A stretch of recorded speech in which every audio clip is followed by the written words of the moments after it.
Okay. Hello, Ybor City. Well, it's great to be back in Hillsborough County, and I want to thank all of you all for coming here today. This is, I think, our second to last bill that we will be signing to wrap up this most recent legislative session. So we're going to do this. I have one more I'm going to do, and then that'll be that. We've gotten through hundreds. I mean, I think you guys did way more bills this time. I mean, like, 'cause it was a lot. I mean, we went through a lot. We had to crunch a lot of information and data. So we're doing, and this is a really, really great announcement. So we look forward to being able to talk more about that. First, I just want to recognize some of the folks that we have with us here. We do have our Lieutenant Governor, Jeanette Nunez, with us today.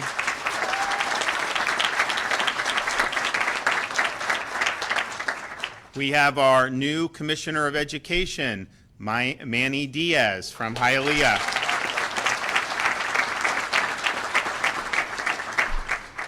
Dr. Ken Atwater is hosting us, the president of HCC. Thank you so much.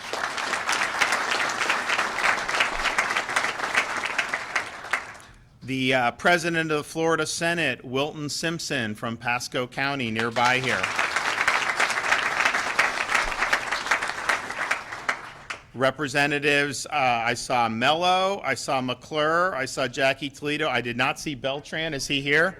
There he is. Okay, Mike Beltran.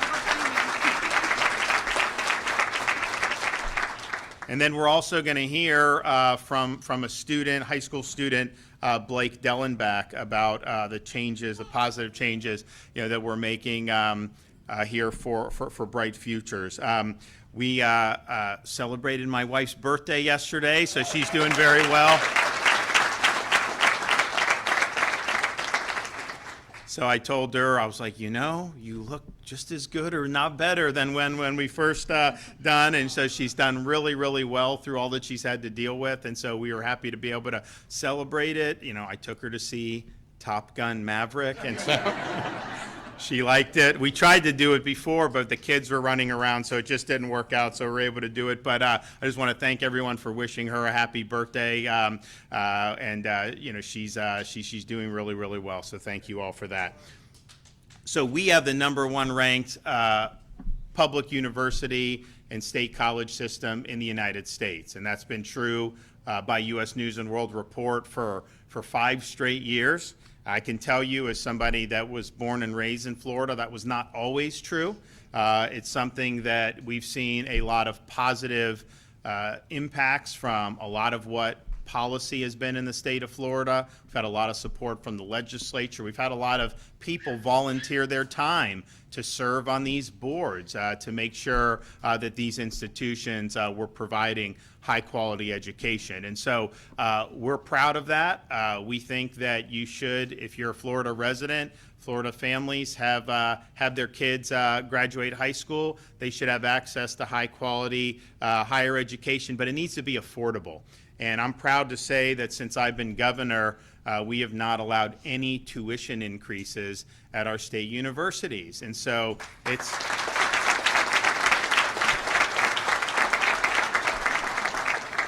there aren't very many places that you can go and get a credible 4-year degree and pay $6,000, $6,500, $6,800 for tuition. That's just not even in the realm of possibility in almost any other place throughout the country, but certainly it's not the case if you have a high quality institution. And so we think it's very important that this remain affordable. I'm a big believer in higher education, but I'm not a big believer in plunging people $150,000 in debt with a degree in zombie studies. That is not a pathway to success. And so the idea that do whatever you need to do, mortgage your entire future just to get a piece of paper, that's bad advice. That's not advice that we provide in the state of Florida. And so it is important that this is something that's attainable for people and that is not going to have a massive millstone of debt around the neck of everybody that graduates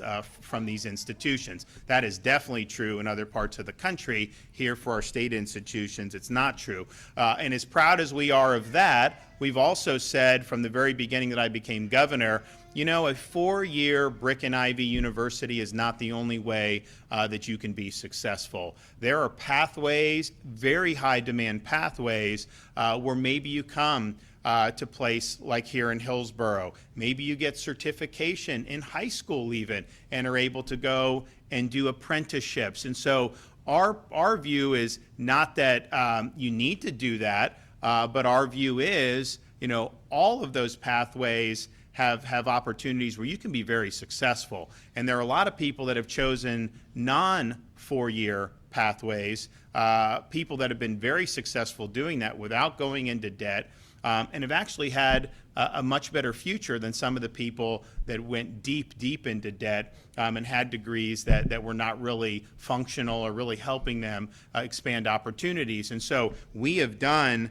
over $5 billion to expand workforce opportunities since I've been governor. Our goal was to be, by 2030, the #1 state for workforce education in the country. We were in the bottom half of states when I became governor. We are shooting up those rankings very, very quickly because we understand how important it is. And I've been able to go around the state really for the whole time, but particularly in the last 6 months, we've been able to go, we did in this budget and some of the other things we did, the biggest expansion in nursing opportunities than we have ever done in the history of the state, and probably that any other state is doing right now. They just announced, Manny was telling me, Tallahassee community, they're doing expansion of nurses because of the money they've been able to do. This is a very high demand field right now.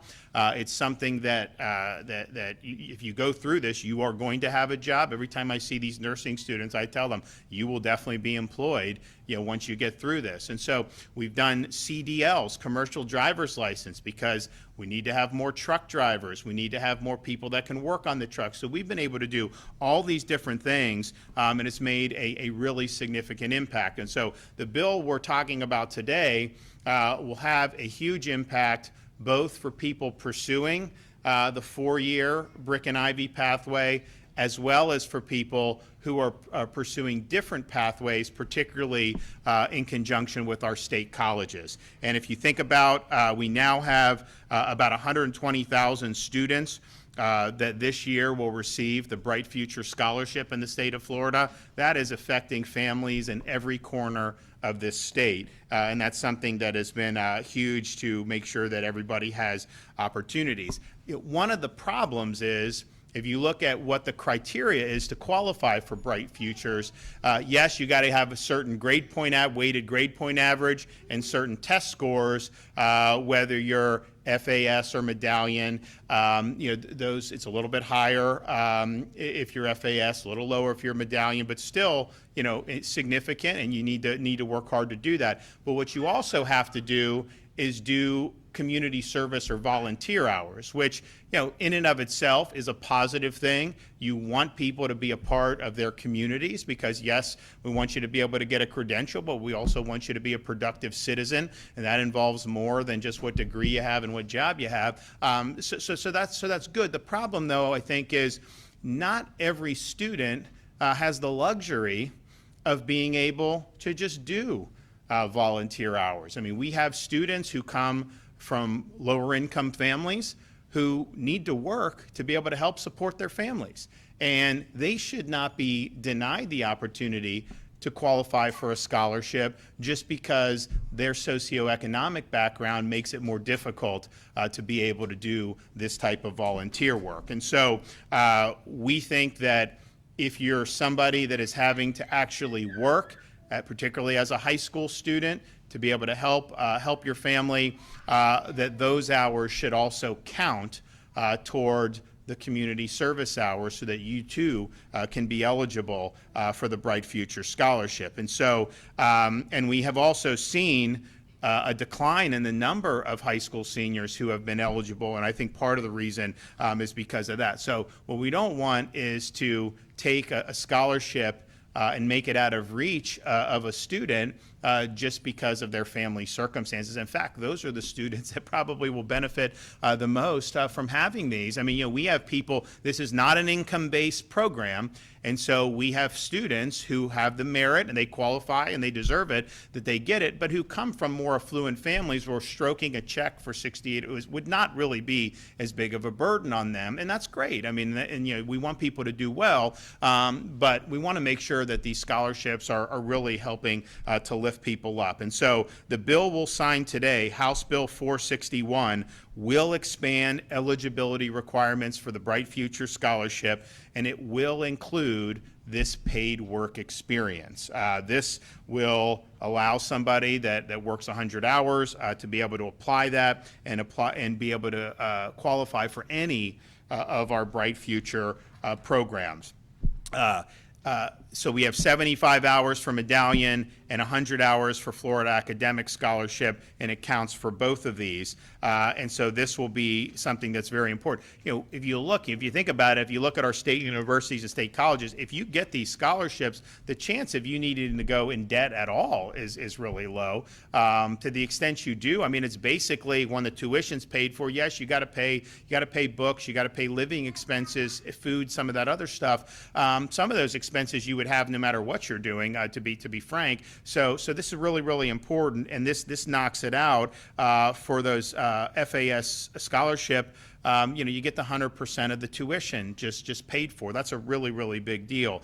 So you no longer have to decide between working a job to support your family or qualifying for opportunities in the future. You're going to be able to do both. And what we also are able to do is build off the success we've been able to do in terms of our state colleges. And so right now with this situation, you will be able to apply the work requirements as well, or the volunteer with work, but you're now able to get 100%. If you're a Medallion scholar under this bill, you will get 100%, not just 75% of your tuition paid for at our state colleges. And so when you're talking about helping people go into those pathways, Medallion scholars, I mean, these have been good students. I mean, so to give them 100% at these state colleges, that's going to make a world of difference to produce more nurses, to produce more people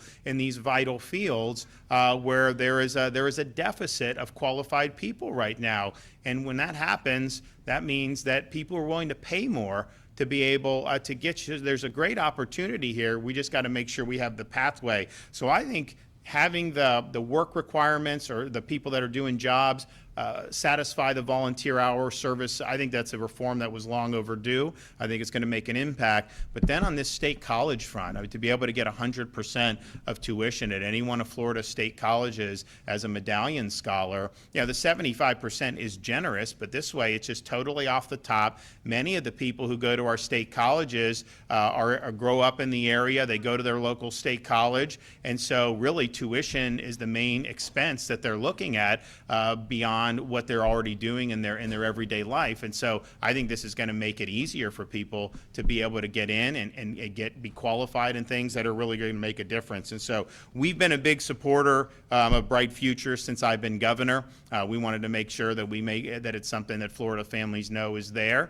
And then combined with us holding the line on tuition, I don't think there's a single state in the country where post-secondary educational opportunities are as affordable as they are in the state of Florida. And that's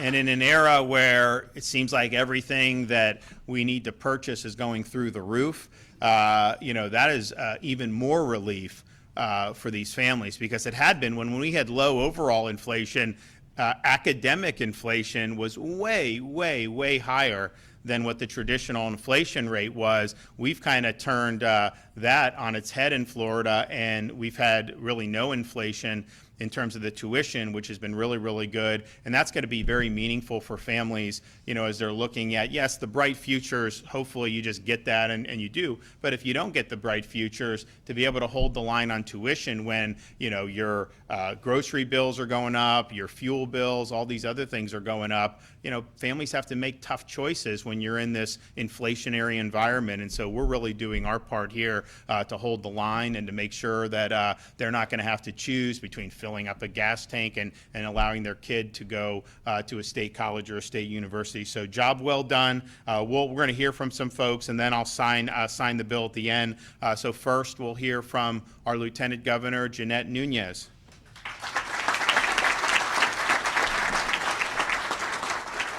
Good morning. Thank you, Governor, and I want to thank all the elected leaders that are here with us that have fought for so long to make Florida the #1 state in education in so many facets, but in particular tuition affordability.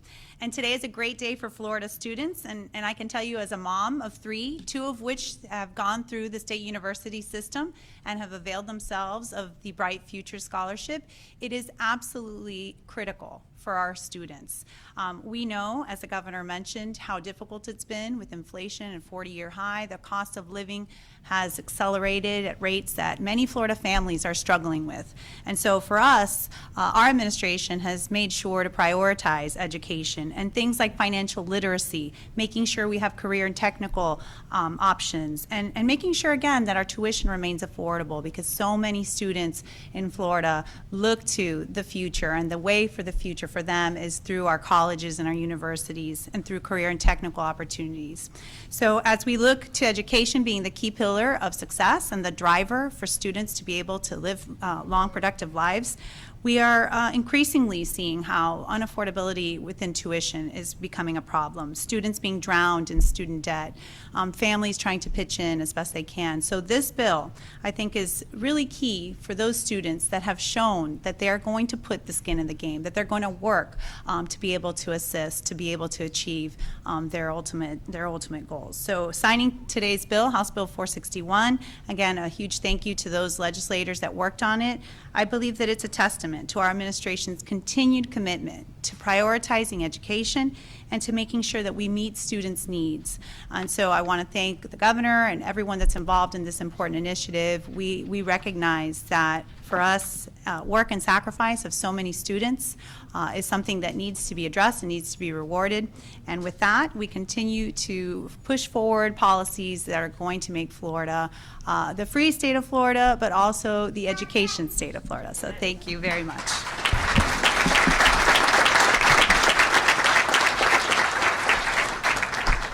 Okay, Senate President Wilton Simpson.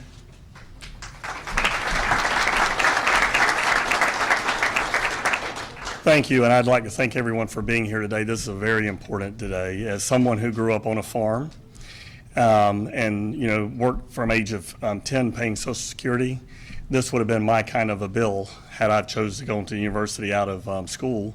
And it was something that's very important to this legislature and governor to make sure that we're rewarding people who have to work for a living or who choose to work for a living. And I feel like this legislature was the blue-collar legislature. All the programs that we put in place through the vocational schools, through the community colleges, was a real honor to be in this position at this time. And in addition to those things, we fully funded a lot of infrastructure projects through this state. A lot of these folks that are getting these jobs today are going to go right to work right out of high school, because you can get a vocational certificate coming out of high school. If you need an additional 2 years, you can get that now for free if you work for it, and you can use your work as part of the leverage for that. So, Governor, I really appreciate your leadership, and it's something we're really proud to serve and see this happen. Thank you. Great.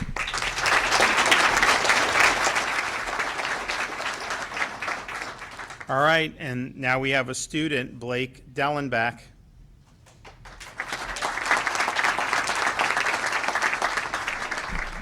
Hello. So first and foremost, I really just want to say thank you. Not only for this bill, but for all that you've done for me and my fellow students. I really appreciate it. And yeah, so I'm Blake. I am a senior in high school. I do online school at Florida Virtual School. I've actually been doing that for the past 6 years now. I love it. We have a great online program. And I have also had a job for the past 3 years where I work at my family's ice cream shop, which has been really cool. But it also does not give me that much time to do community service. Although I do get involved in my community, a lot of my time is spent either doing my schoolwork or at the shop. So this really means the world to me because I am very much looking forward to going to a public university in Florida, with the goal being UF. So this just opens up new opportunities for me that I just couldn't even imagine. So thank you very much, and I very much look forward to attending a public university thanks to you. So appreciate that. So.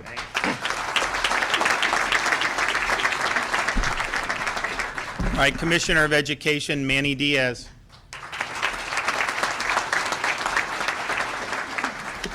Good morning, and thank you, Governor. And again, thanks to the leadership of Governor DeSantis, we have access for all of our students, and it creates opportunity. But I know you notice the theme here. All of this under Governor DeSantis' leadership connects.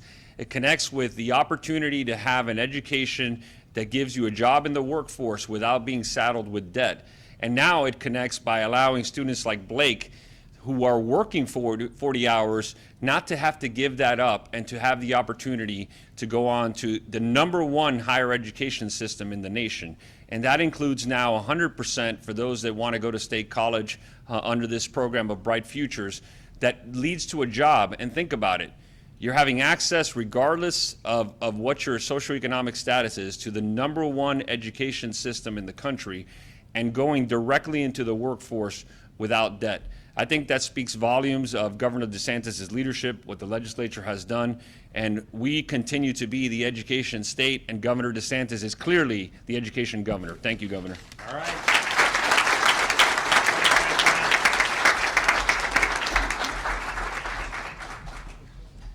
All right.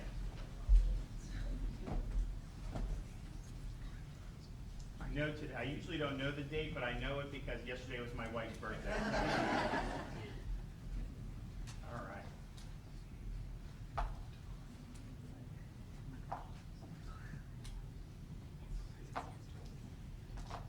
You guys get the waterproof marker. I know how kids are with permanent marker. All right. 27.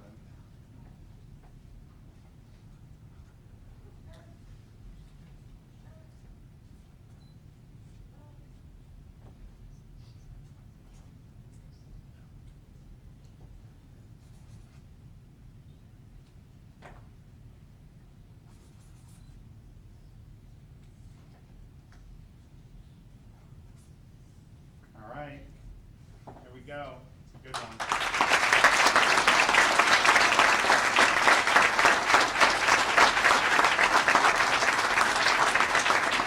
All right, who wants one of these markers? You want one? Who else? Okay. All right. Who else? Where else? Okay. Well, you know you're big enough to do that.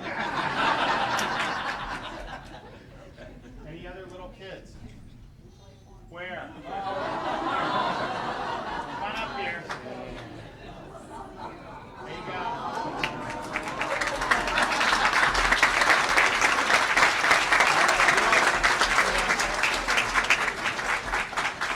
Anybody else? You guys want anybody in the crowd? What about kids? Any kids? Where? You guys are thank you.